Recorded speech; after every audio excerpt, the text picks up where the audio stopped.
ವೀಕ್ಷಕರೇ ನಮಸ್ಕಾರ. ಅಮೆರಿಕದಲ್ಲಿ ಡೊನಾಲ್ಡ್ ಟ್ರಂಪ್ ಅಧಿಕಾರಕ್ಕೆ ಬಂದ ಬಳಿಕ ನಿರ್ಬಂಧ ಪ್ರತಿಬಂಧದ ಸುದ್ದಿ ಮತ್ತು ಚರ್ಚೆ. ಚೀನಾ, ಕೆನಡಾ, ಮೆಕ್ಸಿಕೋ ದೇಶಗಳಿಂದ ಆಮದು ಮಾಡಿಕೊಳ್ಳುವ ಉತ್ಪನ್ನಗಳ ಮೇಲೆ ಅಮೆರಿಕವು ದೊಡ್ಡ ಮಟ್ಟದ ಸುಂಕ ವಿಧಿಸಿದ್ದು, ಅದರ ಬಳಿಕ ಆ ದೇಶಗಳು ಅಮೆರಿಕದ ಉತ್ಪನ್ನಗಳ ಮೇಲೆ ಸುಂಕವನ್ನ ಏರಿಸಿದ್ದು ಈಗ ಪ್ರಚಲಿತದಲ್ಲಿರುವ ವಿಚಾರ.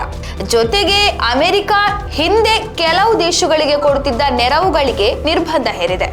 ಅಮೆರಿಕದ ಈ ನಿರ್ಧಾರಗಳು ಒಳ್ಳೆಯದೋ ಕೆಟ್ಟದ್ದೋ ಎಂಬ ವಿಚಾರದಲ್ಲಿ ಸಾಕಷ್ಟು ವಿಶ್ಲೇಷಣೆಗಳನ್ನ ಮಾಡಬಹುದು.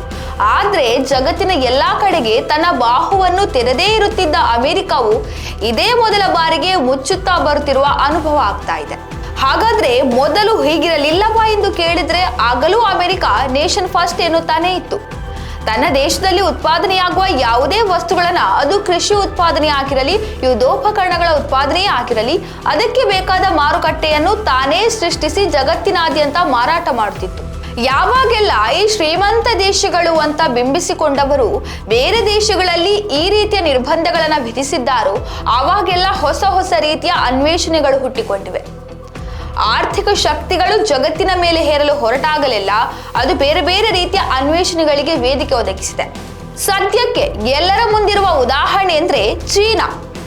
ಅಮೆರಿಕದ ದೈತ್ಯ ಕಂಪನಿಗಳು ಅನ್ವೇಷಣೆ ಮಾಡಿದ್ದ AI ತಂತ್ರಜ್ಞಾನವನ್ನ ಬೇರೆ ದೇಶಗಳು ಇಷ್ಟು ಸುಲಭದಲ್ಲಿ ತಯಾರಿಸಲು ಸಾಧ್ಯವಿಲ್ಲ ಎಂದೇ ಅಂದುಕೊಂಡಿತ್ತು.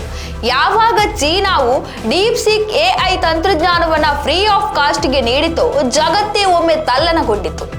ಅಮೆರಿಕ ಕೂಡ ಒಮ್ಮೆ ಅಲುಗಾಡಿತು. ಇದೀಗ ಭಾರತ ಕೂಡ ತನ್ನದೇ AI ತಂತ್ರಜ್ಞಾನವನ್ನ ಅನ್ವೇಷಣೆ ಮಾಡಿ ಜಗತ್ತಿಗೆ ನೀಡಲಿದೆ ಎಂದು ಹೇಳಿದೆ.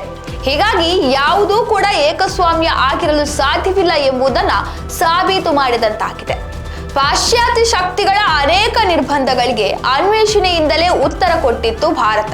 ಹೀಗೆ ಅನ್ವೇಷಣೆಗಳ ಮೂಲಕ ಚೀನಾ ಮಾತ್ರ ಉತ್ತರ ಕೊಟ್ಟಿದೆ ಎಂದುಕೊಳ್ಬೇಡಿ, ಭಾರತ ಕೂಡ ಹೇಗೆಯೇ ಉತ್ತರ ಕೊಟ್ಟಿತ್ತು.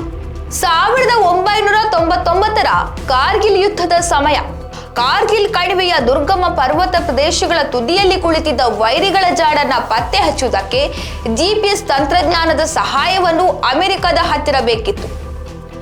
ಆದರೆ ಅಮೆರಿಕ ಈ ಸಹಾಯವನ್ನ ಮಾಡದೆ ನಿರಾಕರಿಸಿತು.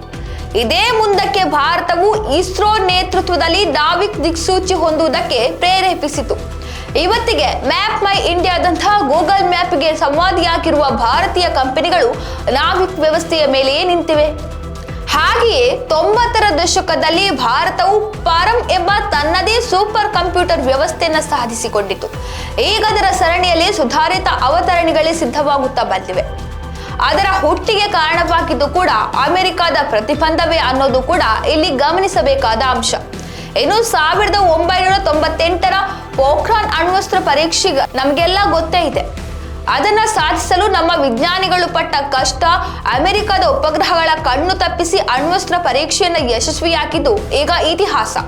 ಅದಾದ ನಂತರ ಅಮೆರಿಕ ಭಾರತದ ಮೇಲೆ ಆರ್ಥಿಕ ನಿರ್ಬಂಧವನ್ನ ಹೇರಿತು. ಭಾರತ ಇದಕ್ಕೆ ಕ್ಯಾರೆ ಅನ್ನದೆ ಮುಂದುವರಿಯಿತು.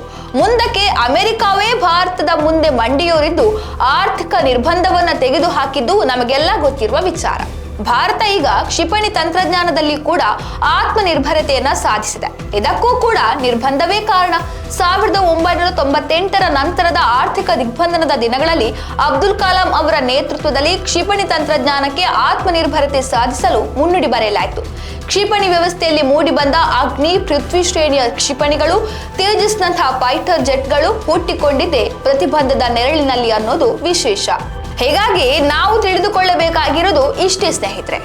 ಯಾವಾಗೆಲ್ಲ ಜಗತ್ತಿನ ಆರ್ಥಿಕ ಶಕ್ತಿಗಳು ಅಭಿವೃದ್ಧಿ ಹೊಂದುತ್ತಿರುವ ದೇಶಗಳ ಮೇಲೆ ನಿರ್ಬಂಧ ಹೇರಿದ್ದರು, ಆಗೆಲ್ಲ ಆ ದೇಶಗಳು ತಮ್ಮದೇ ಆದ ಅನ್ವೇಷಣೆಯನ್ನ ಮಾಡಿ ಈ ಆರ್ಥಿಕ ಶಕ್ತಿಗಳಿಗೆ ತಕ್ಕ ಉತ್ತರವನ್ನೇ ನೀಡಿದೆ. ಈಗಿನ ಅಮೆರಿಕದ ಈ ಪ್ರತಿಬಂಧಕಗಳು ಕೂಡ ಹೊಸ ಹೊಸ ಅನ್ವೇಷಣೆಗಳನ್ನ ರೂಪಿಸುವುದಂತೂ ಸತ್ಯ. ಹಾಗಾಗಿ ಅಮೆರಿಕದಂತಹ ದೈತ್ಯ ಆರ್ಥಿಕ ಶಕ್ತಿ ಎಂದು ತನ್ನನ್ನು ತಾನು ಬಿಂಬಿಸುವ ದೇಶಗಳು ಮುಚ್ಚಿಕೊಂಡಷ್ಟು ಹೆಚ್ಚು ಹೆಚ್ಚು ಅನ್ವೇಷಣೆಗಳು ಹುಟ್ಟಿಕೊಳ್ಳುತ್ತವೆ.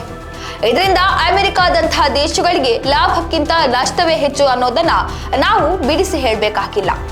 ಇದಾಗಿತ್ತು ಈ ಹೊತ್ತಿನ ವಿಶೇಷ. ಇನ್ನಷ್ಟು ಹೆಚ್ಚಿನ ವಿಚಾರಗಳಿಗಾಗಿ ನೋಡ್ತಾ ಇರಿ ರಿತಮ್ ಕನ್ನಡ.